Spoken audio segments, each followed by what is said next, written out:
Bonjour à tous, c'est parti pour la première de Renard Malin. Je voulais vous parler des affaires des EHPAD sur Orpea et d'autres maisons de EHPAD que vous avez oublié de mentionner.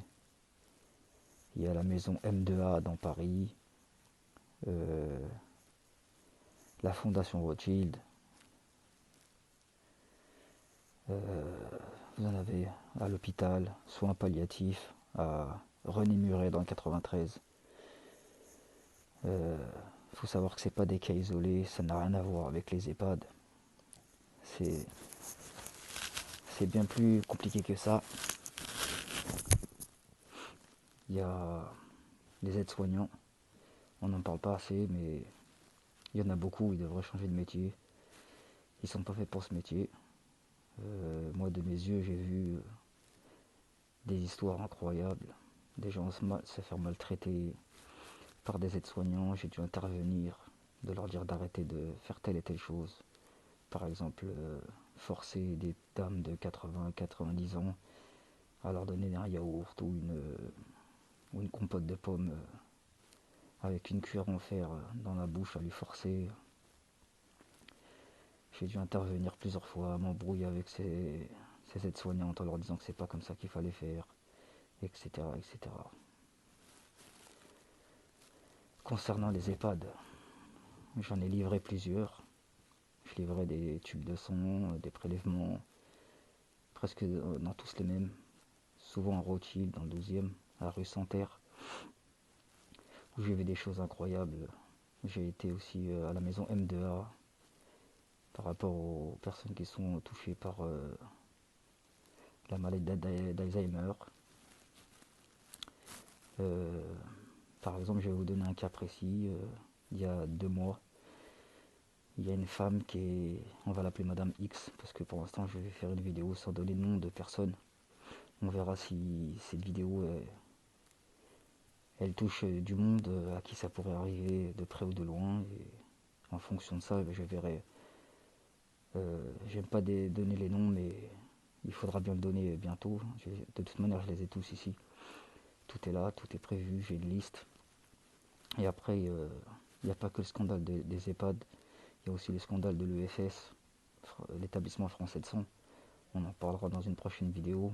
Vous allez comprendre comment ça marche, le sang et comment ça fonctionne. Et vous allez tomber de haut. Vous allez comprendre que c'est pas comme ça. Vous allez comprendre aussi par rapport à la grande pharmacie de Nanterre qui distribue des médicaments très sécurisés ou pour rentrer à l'intérieur c'est quasiment pas possible. On verra ça dans d'autres sujets. On va continuer sur Madame X. Cette dame, il y a 4-5 mois, elle a été, pour moi, hein, c'est mon avis personnel, elle a été prise de force de chez elle. Elle a été, soi-disant, diagnostiquée Alzheimer. Alors, j'ai fait ma propre enquête, j'ai appelé plusieurs personnes. J'ai demandé est-ce qu'il y a eu un bilan neurologique, quelque chose, pour pouvoir la faire sortir de chez elle. On m'a dit que rien n'a été fait. On m'a dit que cette femme n'avait pas de tuteur légal, personne, pas de famille. Et du jour au lendemain, on l'a fait sortir de chez elle pour insalubrité. On l'a mis dans la maison M2A. Je ne sais pas si c'est dans le 19e ou dans le 10e ou dans le 9e arrondissement de Paris. Ça coûte à peu près 5 000 € par mois. Je ne sais pas comment cette femme elle paye. Cette dame a plus de 90 ans. Une femme assez instruite. Je n'ai pas de nouvelles de cette femme. Euh, J'essaie d'en avoir. Donc on va récapituler. Une femme qui... On la sort de chez elle, on la met dans une maison de retraite pour soi-disant Alzheimer. Et à 4 500, 5 000 €, on n'a pas de nouvelles d'elle. Il y a des gens qui utilisent euh, son compte bancaire. Elle n'a pas de tuteur légal encore par rapport à l'État. Personne n'a été mandaté pour s'occuper de cette dame. Et voilà, c'est ça qui arrive. Il n'y a pas aussi que les histoires à l'intérieur des EHPAD. Il y a aussi ces histoires où des gens de l'État ou assermentés parce que c'est une assistance sociale ou parce que c'est quelqu'un qui veut aider mais qui ne sait pas comment aider.